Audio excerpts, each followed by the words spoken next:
Hello, welcome back. And I 3D printed a snake.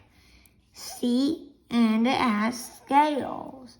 It's supposed to be a necklace.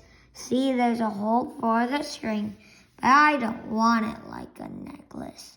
See?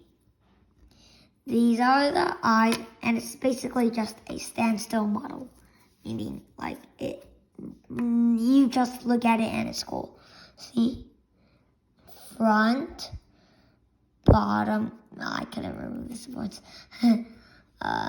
Here, here. And you basically saw all of it, I hope. All that you wanted to see, right? Yeah, here, bye.